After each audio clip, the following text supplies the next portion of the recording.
देखिए 17 तारीख की घटना है।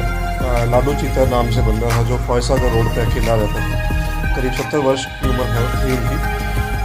उनकी गला घोटने से मौत होने की खबर हम थाने तक पहुंची, जिसमें जो पूरा अनुसंधान किया गया। उसमें मुखबिर के सूचना की गई, साथ में ही काफ़ी सारे सीसीटीवी कैमराज और जो सीडीआर एनालिसिस वगैरह की गई। जो भी उसके संपर्क थे, उनके पास लोग आते थे, उससे ये सामने आया कि ये जो लाडू चीता नाम से बंदा था, ये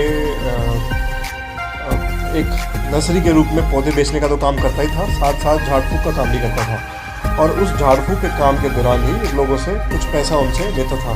तो उसी विश्वास में कुछ लोग इस पर चादर चढ़ाते थे और कुछ पैसा इसको देके जाते थे। ऐसा ही एक शख्स थे, महमूद अहमद बादशाह, जो इसमें अभियुक्त हैं।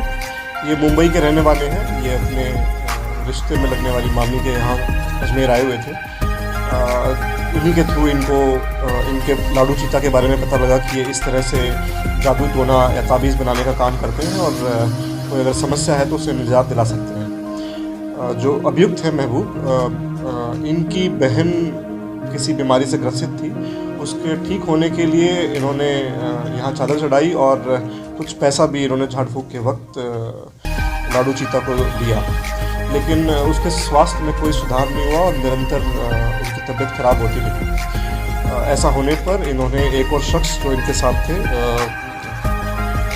अजय प्रकाश कनौजिया, जो वो भी महाराष्ट्र मुंबई से रहने वाले हैं, उनके साथ मिलके ये वापस अजमेर आ रहे थे। और उसी दौरान इन्होंने वापस लाडू चीता को के घर विज़िट किया और उसकी बिगड़ती हालत के बारे में बताया। जब ये लाडू चीता से मुलाकात हुई तो इन्होंने लाडू चीता ने फिर से उन्हें ये कहा कि या तो अपनी, क्योंकि नशे की मांग में, नशे में थे, तो उसने फिर से लाडू चीता ने और पैसे की मांग इनसे की, जो देने में वो सक्षम नहीं थे। और निरंतर ही उसकी सेहत में कुछ सुधार नहीं हो रहा था। इसी के कारण उन्होंने आवेश में आके इसका मर्डर कर दिया, क्योंकि वो एक धमकी दे रहा था कि या तो मैं आपकी बहन को वश में कर लूँगा या फिर आप मुझे पैसा दे दें। उसी में इन्होंने गला दबाकर कपड़े से उनकी हत्या कर दी और साथ ही चाकू से भी उसको कर दिया।